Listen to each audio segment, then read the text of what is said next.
विक्रम बेताल कहानी 3 पुण्य किसका। बेताल 25 तीसरी कहानी। वर्धमान नगर में रूपसेन नाम का राजा राज करता था।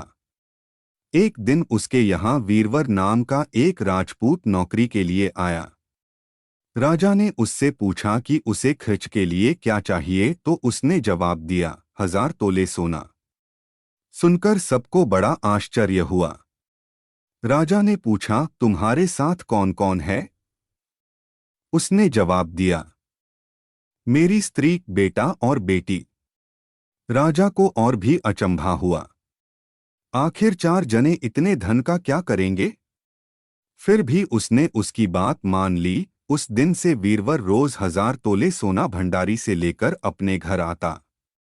उसमें से आधा ब्राह्मणों में बांट देता, बाकी के 2 हिस्से करके एक मेहमानों, वैरागियों और सन्यासियों को देता और दूसरे से भोजन बनवाकर पहले गरीबों को खिलाता। उसके बाद जो बचता उसे स्त्री बच्चों को खिलाता, आप खाता। काम यह था कि शाम होते ही ढाल तलवार लेकर राज के पलंग की चौकीदारी करता। राजा को जब कभी रात को जरूरत होती, वह हाजिर रहता। एक आधी रात के समय राजा को मरघट की ओर से किसी के रोने की आवाज आई। उसने वीरवर को पुकारा तो वहां आ गया। राजा ने कहा, जाओ पता लगाकर आओ कि इतनी रात गए यह कौन रो रहा है और क्यों रो रहा है। वीरवर तत्काल वहां से चल दिया। मरघट में जाकर देखता क्या है कि सिर से पांव तक एक स्त्री गहनों से लदी कभी नाचती है, कभी कूदती है और सिर पीट पीट कर रोती है। लेकिन उसकी आंखों से एक बूंद आंसू की नहीं निकलती। वीरवर ने पूछा, तुम कौन हो? क्यों रोती हो? उसने कहा, मैं राजलक्ष्मी हूं। रोती इसलिए हूं कि राजा विक्रम के घर में खोटे काम होते हैं, इसलिए वहां दरिद्रता का डेरा पड़ने वाला है। मैं वहां से चली जाऊंगी और राजा दुखी होकर 1 महीने में मर जाएगा। सुनकर वीरवर ने पूछा, इससे बचने का कोई उपाय है? स्त्री बोली, हाँ है।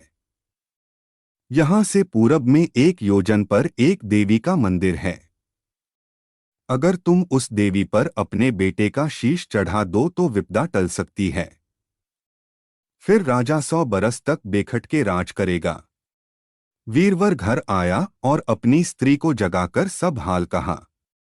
स्त्री ने बेटे को जगाया, बेटी भी जाग पड़ी। जब बालक ने बात सुनी तो वह खुश होकर बोला, आप मेरा शीश काटकर जरूर चढ़ा दें।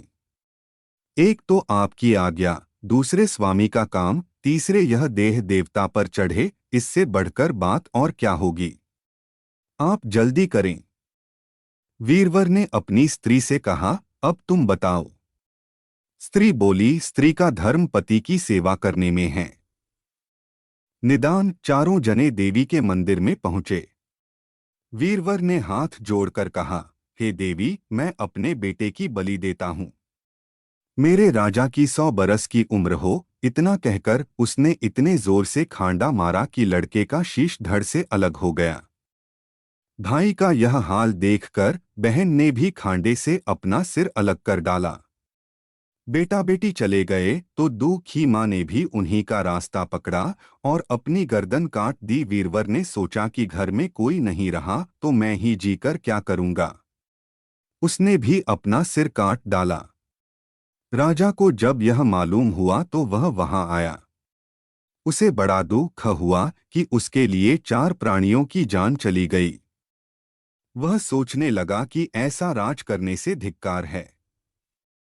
यह सोच उसने तलवार उठा ली और जैसे ही अपना सिर काटने को हुआ कि देवी ने प्रकट होकर उसका हाथ पकड़ लिया।